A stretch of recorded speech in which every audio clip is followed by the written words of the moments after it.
ኦርቶዶክሳውያን ጸበል መጠመቃችን መልካም ነው። ከዚህ ተነስቶ በብዙ ኪሎ ሜትሮች አቋርጦ ሻንጣ ተሸክሞ ጸበል ለመጠበቅ የኢትዮጵያ ሀገር ዳር ድረስ ይሄዳል። መልካም ነው።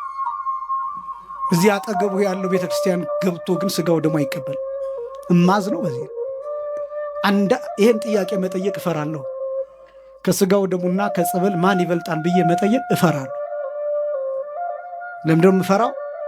ጸበል እንዳትሉኝ ስለምፈራ። ጸበል ቅዱስ ውሃ። ጸበል ምንድነው አልኳቸው? መለኮት የተዋሃደው ግን አይደለም። ምን የተዋሃደው አይደለም? የእግዚአብሔር ቃል ያረፈበት የተቀደሰ የተባረከ ከደዌ ስጋ ብቻ የሚያድን በሉ እስኪ፣ ከደዌ ስጋ ብቻ በሉ እስኪ የሚያድን ጸበል የተጠመቀ ስጋውን ደሙን ግን ባይቀበል መንግስተ ሰማያት ይገባ?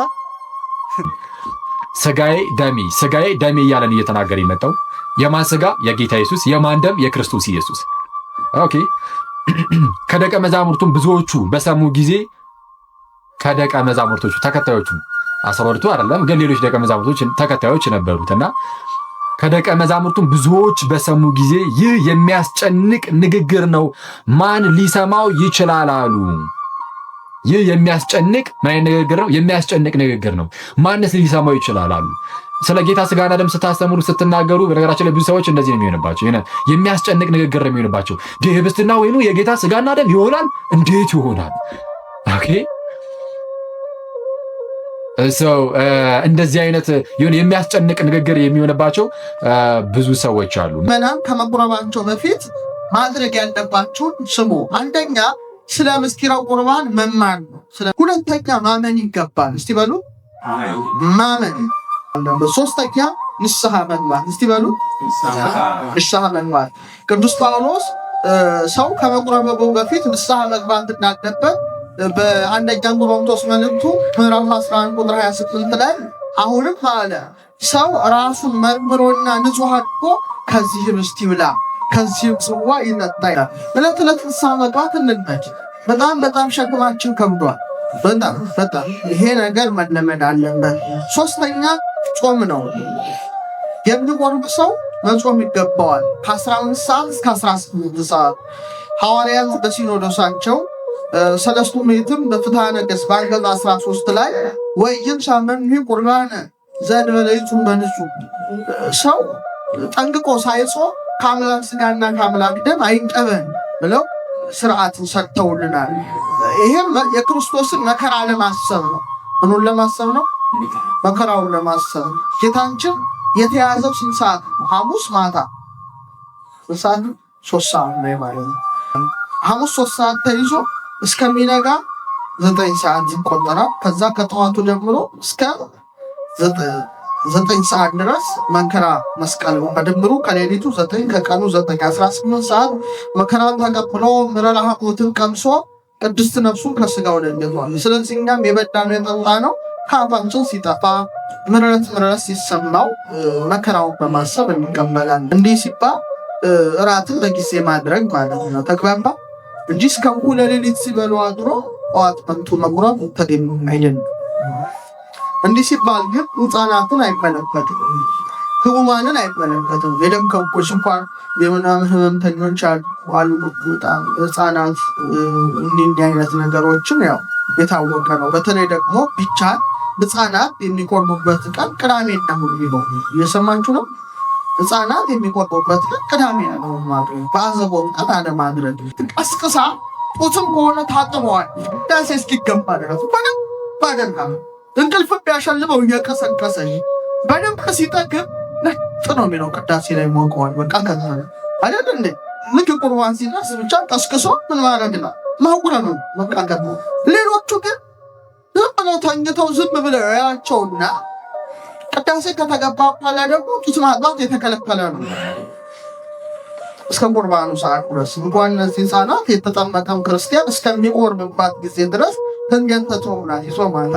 ስለዚህ ርቦአቸው የሚቆርቡ ምዕመናን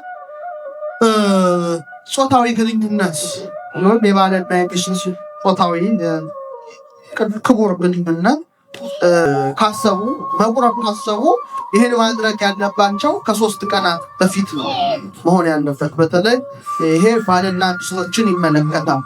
ወደፊትም ልታገቡ ያሰባችሁትን በአንደኛ ሳሙኤል ምዕራፍ 21 ቁጥር 5 ላይ ዳዊት ወደ ቤተ መቅደስ መጣ፣ ርቦት ነበረ እና የተቀደሰውን እንጀራ እንዲሰጠው ህብስት እንዲሰጠው ካህኑ አብያታርን ይጠይቀዋል። የተቀደሰ እንጀራ አለ ግን አለው ብላቴኖቹ ከሴቶች ንጹሐን እንደሆኑ መብላት ይቻላል ብሎ ሲነግረው ሰውነታችንን 3 ቀን ጠብቀናል። ያ ጊዜ ምን አደረገው? ህብስቱን ሰጠው ይላል። አሁን በዘመነ ሐዲስ ቅዱስ ጳውሎስ ጋብቻ ክቡር ነው፣ መኝታውም ደግሞ ምንድነው?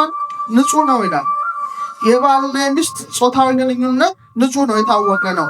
ነገር ግን አቀባዩ ካህን ክርስቶስን መስሎ ተቀባዮቹ ምዕመናን ሐዋርያትን መስለን የምንቀበል ነው። ስለዚህ በጾም በጸሎት በትሩፋን በስግደት የበረታ ሰውነትን ይዘን እንጂ በግንኙነት የደነዘዘ የፈዘዘ ህሊናን ይዘን እንድንመጣ አይፈቀድም።